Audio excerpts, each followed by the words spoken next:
I wanted to thank you for your time and presence here today. Perhaps the best symbol of the strength of these ties is Omar Ghanem.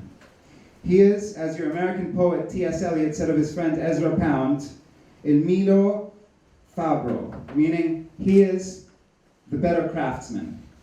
For a generation of young Kuwaitis, Omar is that better craftsman. Not only has he practiced business in the Middle East at the highest levels, but he has also thought deeply about the issues concerning entrepreneurship and public policy in the region. Omar, I am privileged to open for you this evening. We're all honored to be your guests here today, and we look forward to hearing your thoughts on this important subject. Thank you. That's quite an opening. Thank you very much. Thank you, I appreciate it. And thank you everybody for coming. My talk actually is about what some of our responsibilities as a larger Harvard alumni and as Harvard students graduating. Because there are some issues as well, right? And Hamed, you talked about some of the opportunities, but there are also some real structural issues that we have to address here within the region. And I think it's important that people see both sides of the coin and not only look at what the opportunities are, but also understand what some of the structural issues are that really need to be addressed. So, okay, so starting a business in a region is really, really difficult. Getting access to early stage capital is extremely tough. There are institutional voids that need to be bridged. Protecting investors, early stage investors, is also very tough. The legal frameworks for that aren't there. And finding the quality people for those startups with the technical skills and the abilities to be able to help them start those businesses is also very tough. And people to mentor them through those startups. So, if you look at the ease of doing business in our part of the world, so the Middle East ranks as 104 out of 189 countries globally. So it is really difficult doing business here. I mean, starting up a business, contract enforcement, getting access to the capital. Although there's some glimmers of hope here. If you look at Saudi, you look at the UAE, they've really moved up the rankings in the last 4 to 5 years. So that's compounded with us having the highest unemployment rate around the world, 19%. When you look at youth unemployment, between 15 to 24, it's at 30%. So that's twice the global average. I mean, this is, even if you look at Europe, and Europe now is compounded by the economic crisis that's still lingering there. And so that's much higher than it used to be. So even that drives up the world average higher. Females, and females' participation within the workforce. While there's been some improvement here over time, and look, since 1980, it was 18%, and it's gone to 26%. I heard a really interesting statistic on this. Christina Lagarde, the head of the IMF, was here in Kuwait speaking about a month and a half ago. And she had run a really interesting statistic, which I thought was really tremendous.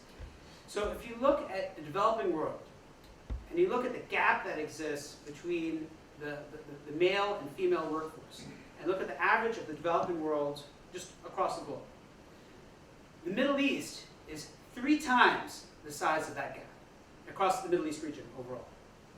Now, if we were able to close that gap by just 1/3, so if we're only 2 times more than the rest of the world, that would increase our our annual GDP for the whole Middle East by $4 trillion. So engaging the female workforce is something that we showed some improvement for, but we need to do a lot more of. So maybe we're not spending enough money. But actually, we're spending more money than all of our peer groups. If you look at East Asia, Latin America, on a primary, secondary, and higher education level, we're spending more money than they are. But then when you look at the mean test scores, we're the lowest. Public sector employment is very dominant in Kuwait, but also throughout the MENA region. There's 30% of the MENA region, and it's 70% for GCC. We just didn't have that number up there. So 70% of the population, working age population, works for the government. And so what ended up happening here is you have a model, whereas in East Asia and Latin America, higher education system was set up to meet the demands of the private sector. So the private sector said, we need these types of people within the workforce. So higher education, ministries of education said, okay, we're going to start shaping students for you to be able to meet these types of the type of needs you need, the skill gaps that exist. Whereas what happened here in the Middle East is that ministries of education, the governments, just started creating supply without thinking about the subsequent demand for those for those graduates. So we're educated with degrees but no jobs. So what can we do? I mean, as a private sector, what is it that we can do in order to affect change? I say it's entrepreneurship and encouraging entrepreneurship within the society. There's one organization that I'm going to pitch because I'm involved with it, but I really feel very strongly about it. It's called Injaz. Injaz is a program that's set up here across the Middle East, and we've put 1.5 million kids through the program thus far.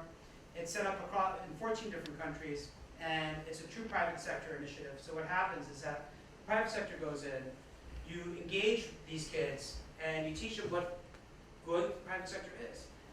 And we have, this year, 358,000 kids going through it, and we need to scale it up more. And so that's one of the ways I think the private sector can get involved and really give these kids that are graduating with the wrong curriculum and with the wrong sort of educational background, but given the skill sets to be able to get engaged into the private sector, to become part of the private sector, and to understand that there's another alternative besides going to work for the government.